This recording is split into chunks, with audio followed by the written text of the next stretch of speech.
যাচ্ছি প্রিয় দর্শক, মানচিত্র নিয়মিত আয়োজন কথোপকথনে। অবশেষে বাংলাদেশ ক্রিকেটের মারা সারা বাংলাদেশ ক্রিকেট বোর্ডকে অর্থাৎ বাংলাদেশ ক্রিকেট দলকে বিশ্বকাপ থেকে বাদ দেওয়া হয়েছে। আইসিসি একটা ঘোষণা দিয়েছে, সেখানে তারা বলেছে বাংলাদেশ ক্রিকেট টিম বিশ্বকাপ থেকে আউট, স্কটল্যান্ড ইন, অর্থাৎ বাংলাদেশের জায়গায় খেলবে স্কটল্যান্ড। কেমন লাগতেছে এখন বাঙ্গুরা?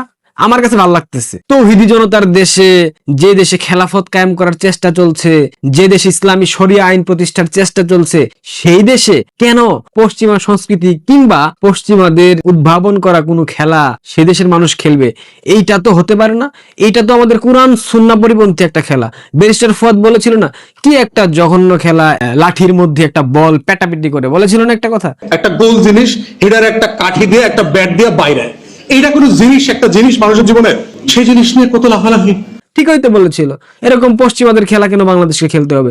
বাংলাদেশ খেলবে হাডুডু, বাংলাদেশ খেলবে কুতকুত, বাংলাদেশ খেলবে দাঁড়িয়া বান্দা, বাংলাদেশ খেলবে ওই যে বলাৎকার খেলা, তাই না? বাংলাদেশ ক্রিকেট কেন খেলবে? আমিনুল ইসলাম বুলবুল একটা প্রথম শ্রেণীর বাচ্চা, যে কিনা ক্রিকেটের সাথে রাজনীতিকে মিশিয়ে বাংলাদেশের ক্রিকেটটা সম্পূর্ণরূপে ধ্বংস করে দিল। আগামী বিশ্বকাপে বাংলাদেশ খেলবে না, এর ফলে বাংলাদেশ ক্রিকেট বোর্ডে কি ধরনের প্রভাব আসতে পারে আপনারা কেউ কল্পনা করতে পারছেন না। ক্রিকেট বোর্ডের 60% আয় কমে যাবে, ক্রিকেটাররা স্পন্সর হারাবে, ইভেন ক্রিকেট বোর্ড স্পন্সর হারাবে। বিভিন্ন ভারতীয় প্রতিষ্ঠান বাংলাদেশ ক্রিকেট বোর্ডকে, বাংলাদেশ ক্রিকেটারদেরকে তারা স্পন্সর দিত, সেটা এখন আর দেবে না। পাশাপাশি বিশ্বকাপ পরবর্তী ভারতের সাথে বাংলাদেশের একটা সিরিজ হবার কথা ছিল, সেটাও সম্ভবত হচ্ছে না। একটা কথা মাথায় রাখবেন, ভারতের সাথে একটা সিরিজ খেললে 10 গুণ আয় হয়, যেটা অন্য দেশের সাথে খেললে পরে এমন আয় হয় না। এইটুক বোধ বাংলাদেশের বর্তমান ক্রিকেট বোর্ডের কারোর মধ্যেই নাই। যদি থাকতো তাহলে তো এরকম সিদ্ধান্ত নিত না। ভালো হয়েছে, আমি খুব খুশি হয়েছি। সবাই বলেন সুবহানাল্লাহ সুবহানাল্লাহ, সবাই বলেন জাযাকাল্লাহ খাইরান। তো হিদি জনতার বাংলাদেশে কোনোভাবেই পশ্চিমাদের খেলা ক্রিকেট খেলানো যাবে না। সব ধরনের ক্রিকেট বন্ধ করে দিতে হবে। একটা জিনিস খুব ভালো লাগতেছে, মার্কিন যুক্তরাষ্ট্রে বসে বসে সাকিব আল হাসান দেখছেন আর হাসছেন, গর্ধবের দল আমার কেরিয়ার নষ্ট করতে গিয়ে পুরো বাংলাদেশের ক্রিকেটটাই ধ্বংস করে দিলি তোরা। ভালো হইতেছে না? এখন বিশ্বকাপ না খেললে বাংলাদেশের আকাশ ভরা তারা, বুঝতেছেন না? তো বুঝবেন, সময় হোক তারপরে বুঝবেন। বাংলাদেশের রাজনীতিতে নতুন করে দুইটা গান্ডুকে পরিচয় করে দিতে চাই, নতুন করে একটা টার্ম তারা যুক্ত করেছে। আসেন তাদের ভিডিও শুনি, তারপর বলি আসলে গান্ডুরা কি ধরনের কথা বলেছে। গান্ডু নাম্বার 1, 18 থেকে 20% মানুষ এই মেট্রো রেল ব্যবহার করতে পারবে।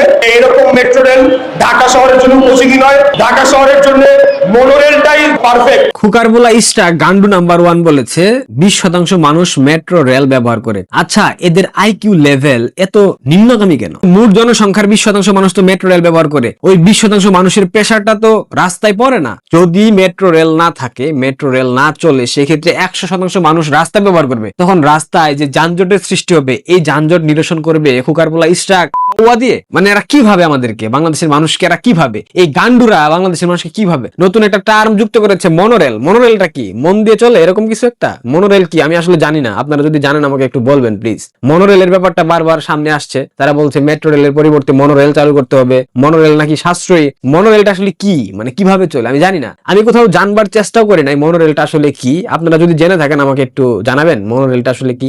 গান্ডু নাম্বার 2, মেট্রো রেলটা তুলনামূলক কস্টলি, মনোরেল দিয়ে যদি সেটা খরচ কম হয়, খরচ কম হলে ন্যাচারালি এগুলাতে যারা ট্রাভেল করবেন তাদের খরচও কমে যাবে। গান্ডু নাম্বার 2 জিয়ারপুলা খাম্বা বলেছে মনোরেল চালু করতে হবে। মেট্রো রেল কস্টলি, জায়গা বেশি নেয়, তুলনামূলকভাবে অনেক বেশি খরচ, যারা ব্যবহার করে তারা অনেক বেশি ক্ষতিগ্রস্ত হচ্ছে, অনেক অর্থ ব্যয় হচ্ছে, তার পরিবর্তে মনোরেল চালু করতে হবে। এই মনোরেলটা আসলে কি?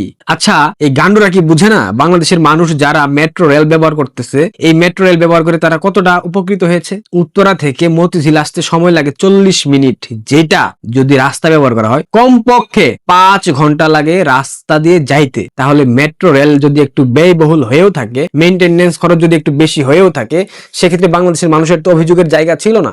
বরং একদিন মেট্রো রেল বন্ধ থাকলে ঢাকা শহরের মানুষ অতিষ্ঠ হয়ে যায়, অস্থির হয়ে পড়ে, কখন সেটা ঠিক করা হবে, কখন সেই সার্ভিসটুকু তারা পাবে। অথচ বাংলাদেশের আন্তর্জাতিক মানের দুই গান্ডু বলতেছে মনোরেল চালু করতে হবে। খাম্বা আসলে মনোরেল কই থেকে আবিষ্কার করবে, কই থেকে বাংলাদেশে স্থাপন করবে আমি জানি না। এই হচ্ছে বাংলাদেশের রাজনৈতিক নেতাদের চরিত্র, এই হচ্ছে গান্ডুদের চরিত্র। এই গান্ডুরা নাকি ক্ষমতায় এসে বাংলাদেশকে সুখী সমৃদ্ধশালী রাষ্ট্রে পরিণত করবে। এই গান্ডুরা ক্ষমতায় আসলে মেট্রো রেল বন্ধ করে দেবে, পদ্মা সেতু বন্ধ করে দেওয়া হোক, আমরা খুব করে যাই, এবং বাংলাদেশে যতগুলো ইনফ্রাস্ট্রাকচারাল উন্নয়ন গত 15 বছর হয়েছে, শেখ হাসিনা সরকার করেছে, সবকিছু বন্ধ করে দিয়ে রেল নাকি মনোরেল চালু করবে, করুক। আর বাংলাদেশের বোকা বাঙালি তোমরা এই ইন্টার পাস নেতা ডিজার্ভ করো, তোমরা 8 পাস নেতা ডিজার্ভ করো। তোমরা আসলে উচ্চ শিক্ষিত, মার্জিত এবং বাংলাদেশের মানুষের ভালোটা চায় এই ধরনের নেতা কর্মী তোমরা ডিজার্ভ করো না, এই ধরনের দলও তোমরা ডিজার্ভ করো না। তোমরা খাও, ঠিক আছে? আমরা চেয়ে যে দেখবো। আর বাংলাদেশ ক্রিকেটের টুদলিং পং হয়ে গেছে, সেই উপলক্ষে সবাইকে অনেক অনেক শুভেচ্ছা। কারণ তৌহিদি জনতার দেশে কোন ধরনের পশ্চিমাদের খেলা চলবে না,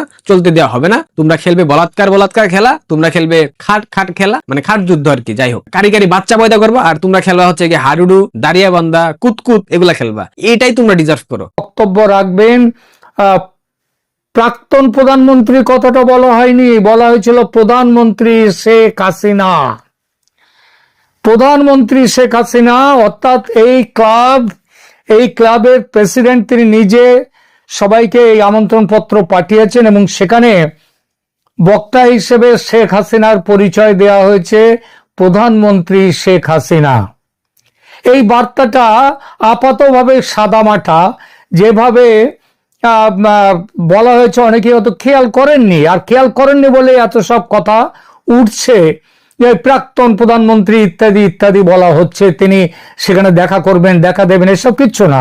তার আগেই ঠিকভাবেই সবকিছু বলা হয়ে গিয়েছিল। বিষয়টা হচ্ছে মানুষের আকাঙ্ক্ষা, কৌতূহল, এটা কিন্তু একটা প্রচন্ড উচ্চতায় পৌঁছে গিয়েছিল কালকের এই ভাষণের জন্য, এই অনুষ্ঠানের জন্য। সেখানে যেভাবে মানুষ ভেবেছিল, যেভাবে 71-এর 7ই মার্চ বঙ্গবন্ধু ডাক দিয়েছিলেন মানুষকে যুদ্ধে নামার জন্য, মনে পড়ে সেই ডাক? একটু শুনে নিন যখন কথাটা উঠলই। এবং তোমাদের যা কিছু আছে তাই নিয়ে প্রস্তুত থাকো। মনে রাখবা, রক্ত যখন দিয়েছি, রক্ত আরো দেব, এদেশের মানুষকে মুক্ত করে ছাড়বো ইনশাআল্লাহ। তার সঙ্গে ভেবেছিল, মানুষের ভাবনা ছিল, তার সঙ্গে শেখ হাসিনার গতকালকের ভাষণের একটা যেন তুলনা মানুষের মনের মধ্যে স্বাভাবিকভাবেই এসে গিয়েছিল, যে শেখ হাসিনাও হয়তো কালকে এরকম উদ্দীপ্ত কোনো ভাষণ দেবেন। কিন্তু তিনি খুব থেমে থেমে শান্তভাবে তার যা বলার সেই কথাগুলো বলেছেন। ইউটিউবে বহু চ্যানেল শেখ হাসিনার ভাষণ টেলিকাস্ট করেছে গতকাল। বাংলাদেশের বিরাট সংখ্যক মানুষ দেখেছেন ও শুনেছেন সে ভাষণ, কিন্তু তাদের প্রতিক্রিয়া যেন কি যেন পেলাম না ঠিক মতো, কেমন যেন নরম। গত কয়েক মাসে জননেত্রী শেখ হাসিনা বেশ কিছু অডিও ভাষণ দিয়েছেন দলের নেতাকর্মীদের উদ্দেশ্যে। বিভিন্ন দেশি বিদেশি সংবাদ মাধ্যমে ইমেল মারফত ইন্টারভিউ দিয়েছেন, কিন্তু পাবলিক মঞ্চে এই প্রথম তার ভাষণ। যদিও রেকর্ড করা অডিও ভাষণ, তবুও বাংলাদেশের মানুষের তীব্র কৌতূহল ছিল তিনি কি বলেন সেটা জানার জন্য। আমার চ্যানেলের এমন কিছু নিয়মিত দর্শক আছেন যারা ফোনে নিয়মিত যোগাযোগ রাখেন আমার সঙ্গে। 2-5 জন ছাড়া এদের সবাই আওয়ামী লীগের সমর্থক। 2-3 জন বিএনপি আছেন এবং একজন অতি শিক্ষিত, দাড়ি গোঁফ কামানো একজন অধ্যাপক, তিনি জামাত সমর্থক। এদের প্রায় সবাই কাল সন্ধে আর আজ সকাল থেকে ফোন করছেন আমাকে। সবার একটাই বক্তব্য, দাদা নেত্রী কি বললেন বলুন তো। যারা আওয়ামী লীগ সমর্থক তাদের কথা শুনে মনে হলো তাদের মন ভরেনি, তারা আরো কিছু চেয়েছিলেন। জ্বালাময়ী কোনো ভাষণ, রাস্তায় নেমে এসে ঝাঁপিয়ে পড়ার ডাক। বিএনপি সমর্থকরাও শুনেছেন হাসিনার ভাষণ, তারাও একটু থমকে গেছেন। খবর পেয়েছি মোহাম্মদ ইউনূস এবং তার উপদেষ্টারাও শুনেছেন। তারাও ভেবেছিলেন জামাতকে রুখতে, ইউনূসকে রুখতে হয়তো নেত্রী স্পষ্টভাবে বিএনপির সঙ্গে একটা সম্পর্ক তৈরির কথা বলবেন, সেটা বললে আবার ইউনূসের লোকজনদের সুবিধা হয়। আর জামাতের সমর্থক অধ্যাপক ভদ্রলোক তো দৃশ্যত বেশ খুশি। শেখ হাসিনার ভাষণ সাড়া ফেলতে পারেনি, তিনি স্পষ্ট বললেন। তিনিও ভেবেছিলেন শেখ হাসিনা নিশ্চয়ই তার বাবার দেয়া 7 মার্চের মতো কোনো জ্বালাময়ী ভাষণ দেবেন। আসলে 71 আর 26 তো এক নয়। বঙ্গবন্ধু ভাষণ দিয়েছিলেন তার দেশের মাটিতে দাঁড়িয়ে, শেখ হাসিনা বিদেশে ভারতের মাটিতে নির্বাসিত জীবনে। বঙ্গবন্ধু যখন ভাষণ দিয়েছিলেন তখন তিনি বন্দী ছিলেন না, কিন্তু নির্বাসিত জীবনে রয়েছেন এখন শেখ হাসিনা। বঙ্গবন্ধুর শ্রোতা ছিল দেশের আপামর মানুষ। শেখ হাসিনার কালকের ভাষণ ছিল বিদেশি সাংবাদিকদের আয়োজিত সভায়। একাত্তরের লড়াই ছিল বিদেশি 71-এর লড়াই ছিল পাকিস্তানি হানাদারদের বিরুদ্ধে, আর 26-এর লড়াই বিপথগামী ঘরের মানুষের বিরুদ্ধে। তাছাড়া গত 55 বছরে গঙ্গা, মেঘনা, পদ্মা, যমুনা দিয়ে অনেক জল গড়িয়ে গেছে। সুতরাং লড়াই বাঁচার লড়াই হলেও সে লড়াইতে অনেক ফারাক। তবু ভাব, ভাষা ও ভঙ্গির বড় সড়ো ফারাক থাকলেও যেটা বলার সেটা কিন্তু ঠিক বলেছেন শেখ হাসিনা। একটু খুঁটিয়ে দেখলে বোঝা যায় সেটা, আর সেটা দেখার জন্যেই এই পোস্টমর্টেম। নেত্রী ইংরেজিতে ভাষণ দিয়েছেন, তার মূল অংশটির সংক্ষিপ্ত বাংলা অনুবাদ করলে এরকম দাঁড়ায়: বাংলাদেশ আজ এক অতল গহ্বরের কিনারে দাঁড়িয়ে আছে।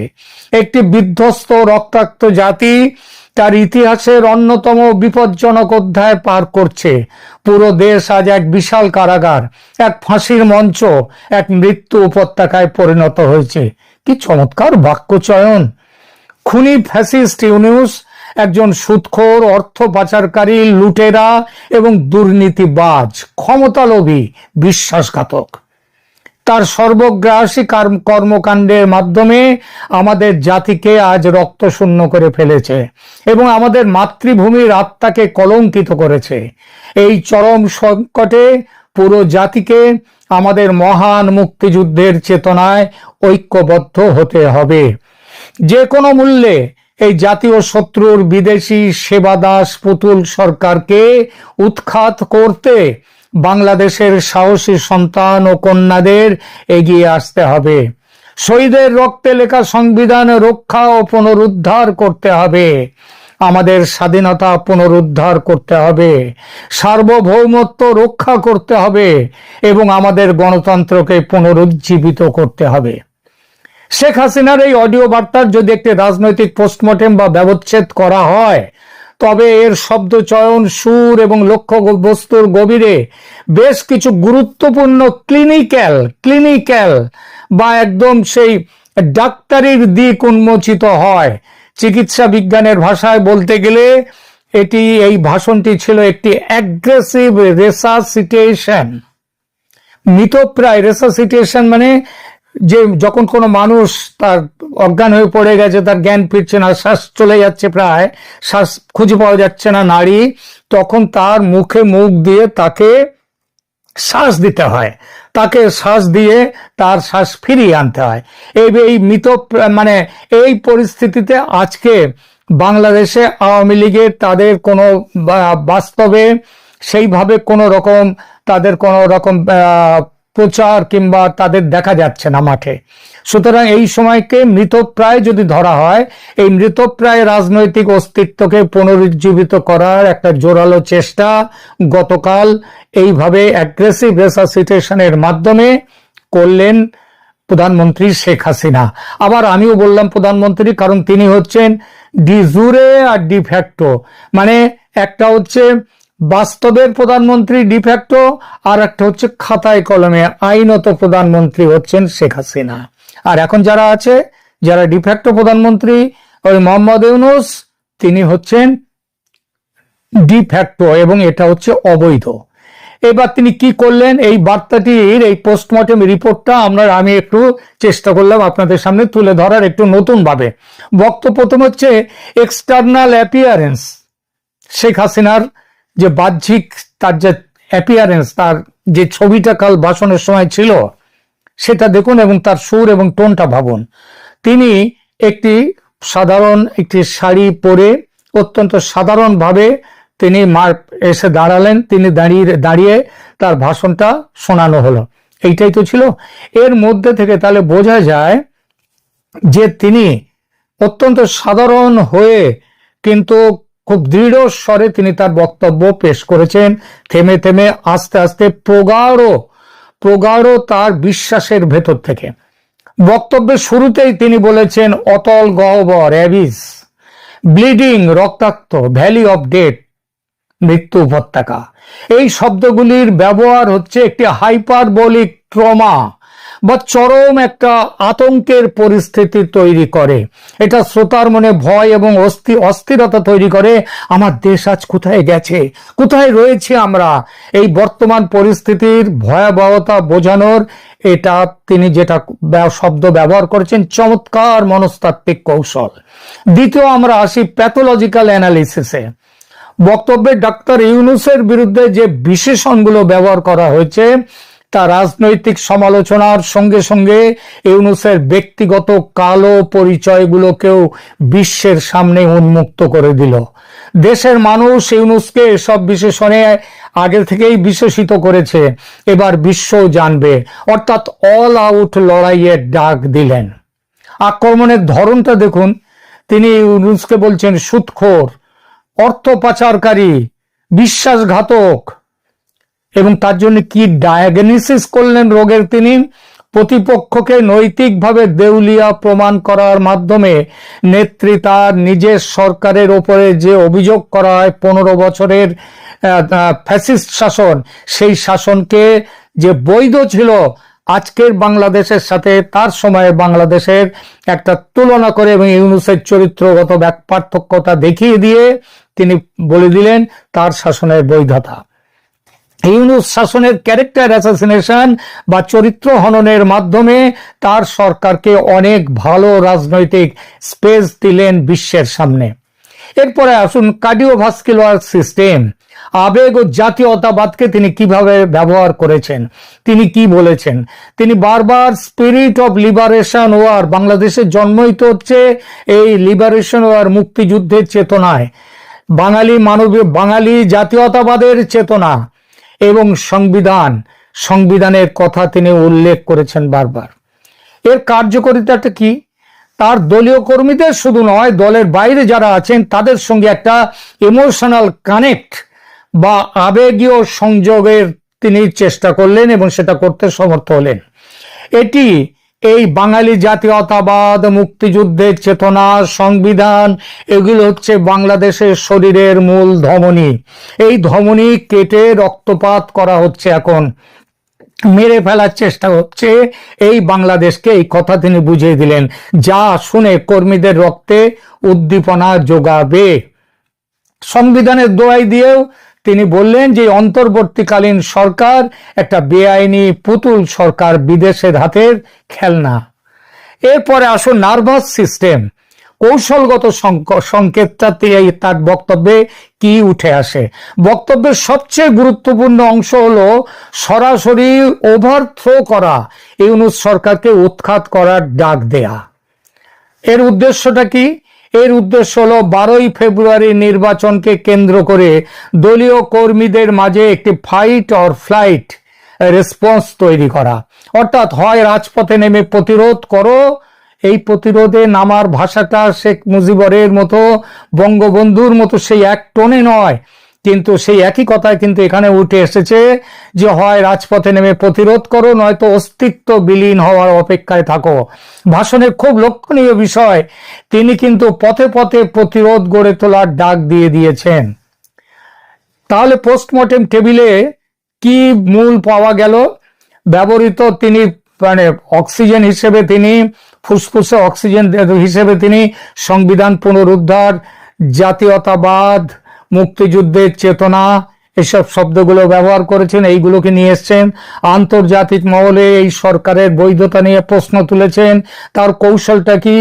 না, ইউনূস হচ্ছেন, এই সরকার হচ্ছে বিদেশি সেবাদাস, সার্বভৌমত্বের ভয় দেখিয়ে সাধারণ মানুষের যে সার্বভৌমত্ব চলে যাচ্ছে এই সরকারের হাতে, এইটা বলে তিনি মানুষের জাতীয়তাবাদকে তিনি এগিয়ে নিয়ে চলে যাওয়ার পথে বড় তিনি সংকেত দিলেন এবং সেই কথা বললেন।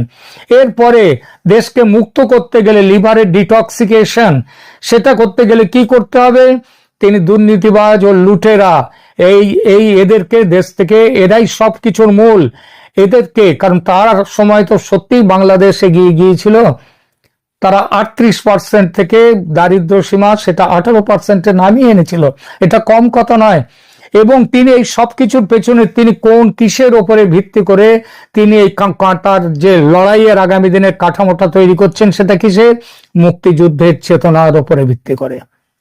এই অডিও বার্তাটি কোনো নমনীয় রাজনৈতিক সমঝোতার ইঙ্গিত দেয় না, বরং এটি একটি তীব্র এক্সিস্টেন্সিয়াল ব্যাটেল বা অস্তিত্ব বাঁচাবার লড়াইয়ের ঘোষণা। ডক্টর ইউনূসকে ব্যক্তিগতভাবে আক্রমণ করে তিনি মূলত তৃণমূল কর্মীদের এই বার্তা দিয়েছেন যে আওয়ামী লীগ এখনো মাঠ ছাড়েনি, আর এবার ঘরে বসে থাকার দিন শেষ, এখন লড়াই করে বাঁচতে হবে। এই লড়াইয়ে আন্তর্জাতিক ন্যারেটিভ তৈরির জন্য ছিল কালকের সভা। পশ্চিমা বিশ্ব এবং ভারতের কাছে জামায়াতকে, পশ্চিমা ভারত তো চেনেই জামাতকে, কিন্তু পশ্চিমা বিশ্বের কাছে জামাতকে একটি চরমপন্থী নাশকতাবাদী মৌলবাদী শক্তি হিসেবে উপস্থাপন করলেন। বিএনপির সমালোচনা না করে কেবল জামায়াতকে আক্রমণ করার মাধ্যমে তিনি বোঝাতে চেয়েছেন যে